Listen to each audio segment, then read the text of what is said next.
Welcome to Attican Plays Rise of Industry. All right, hi, this is Attican, and welcome to another Rise of Industry video. In this one, this is actually a remake of one I did on August 9th of 2018, just a couple of days ago. And in that one, I talked about the Rise of Industry planning tool and how to get access to it. And there was a lot of confusion, which I created because I'm new to Google Sheets and didn't quite have my act together on all the sharing options. Well, I've since done some research. Some of you have helped point me in the right direction. And I think I finally got it figured out. So I thought it would be worthwhile to put out a remake of that video. And I'm actually going to take that other video down so that when people look for the tool, they'll end up finding the right one. So now, thanks to, first of all of you who got back to me with comments on, how it was working and whether you could, the protected sheets were working and all that good stuff. I really appreciate your help. Special thanks to Alexander Zarkov, who's one of our little band here, who pointed me in the right direction. And then big thanks to a fellow YouTuber, Prolific Oak Tree. Prolific Oak Tree did a video on how to share Google Sheets properly. And, I finally had one of those duh moments where I said, well, how do you learn things in today's age? You go watch YouTube. So I found a YouTube video on how to do this, got it all set up, and now I think we have something we can use, and you won't have to ask me for permission to use it. And we won't have the delays as you wait on me to get back to you. So what we have now is a tool where if you go hit this link, it's going to give you an editable view, an editable copy, and you will be able to edit 3 fields, as we've spoken about before. I've got the whole thing protected except for 3 fields. I've now made those green so it's obvious which ones they are. So let's just talk about how you use the tool. So getting the tool now should not be a problem. You should be able to just find it and start using it. So and please let me know. Let me know in the comments if that isn't the case. In fact, a couple of you, please let me know if that is the case. I want to make sure it's working. But I have tested it. It did seem to work. Okay. So I'm going to go ahead and repeat the video on how to use the tool and how to interpret the data. We set up the demand from the store. So we talk about, let's just say we're going to set up our beloved berry pies. So we've decided we want to build a berry pie product. So what you'd want to do is go into the spreadsheet and put the demand per 15-day cycles from the diner or whatever store is going to ultimately consume your product. So we would have a demand of 1 per 15, and that goes out, and then we would put in the product that we're going to talk about. So we would go down our scroll list or pick list and find the one that we wanted. In this case, it's already up there, berry pies. And so we would pick berry pies, and then it would tell us if you need 1 in 15 days, you need to build 2 berry pie sets or production buildings in order to meet that demand. And then it's up to us to decide how many we really want to build. Maybe we can only afford 1 now, or maybe we want to go for the whole 2, and we would set that number, and the spreadsheet calculates everything else. So the only 3 fields you have to worry about are the demand quantity from the store per 15-day cycle, what product are you wanting to look at, and how many of those do you want to build? How many of the berry pie factories do you want to build? Or how many apple fields do you want to build? Whatever. Okay, so it'll go through and calculate all the things that need to be broken down into their pieces to give you this. So berry pies need dough and berry. Dough needs flour and water. Berries need water. Flour needs wheat. Wheat needs water. So it calculates all that stuff out and then figures out the number of industries that you need in order to support this berry pie industry or product. So it tells us we need 1 berry pie food factory. We need 4 dough food factories. We need 4 flour food factories.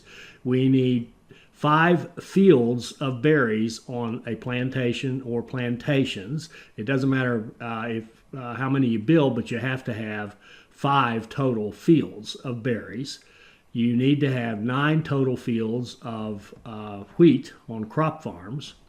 And you need to have 10 harvesters of water at water siphons.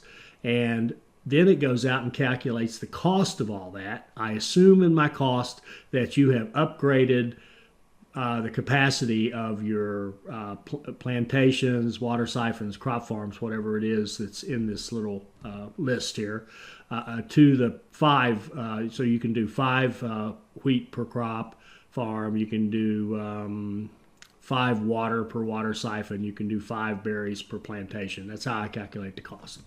But it doesn't matter because this cost it's not a big deal because the cost is an approximation. It's actually, this is a precise cost, but it's an approximation of the total that you'll need because you'll also be building some roads. If you're not playing on the advanced difficulties, you may have to do you may be doing terraforming to make the land fit the way you want it to.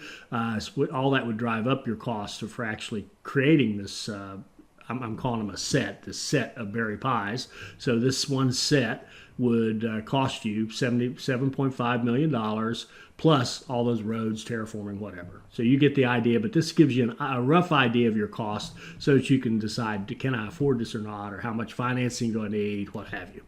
And then the other thing it calculates is the monthly surplus, and that's in terms of the actual buildings or fields. So this one's telling us that everything is nice and zeroed. That's what ideal is 0. An ideal state is 0 surplus because you're making exactly what you need and no more to support this.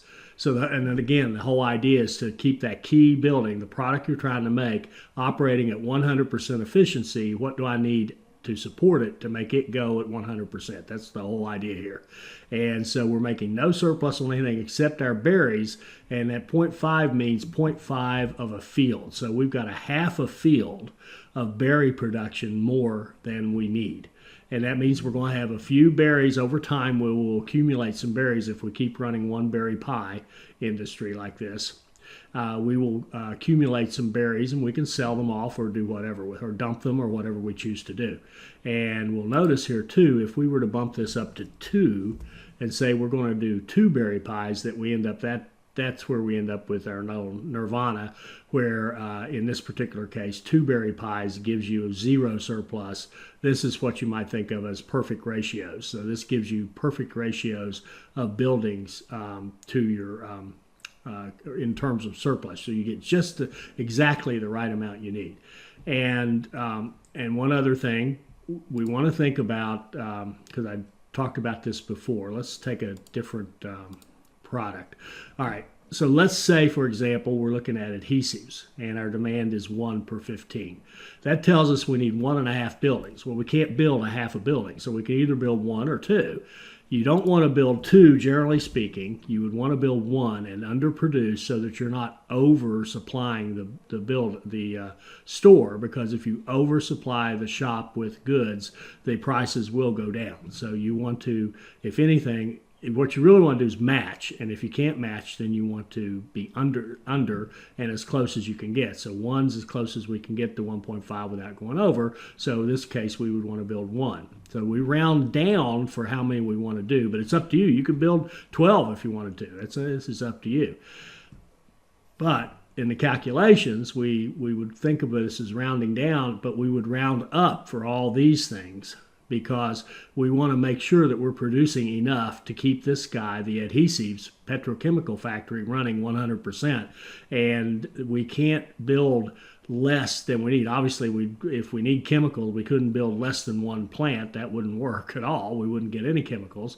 But even if the number were greater, like the gas, we wouldn't want to build 1 gas, even though 2 is overproducing a little bit.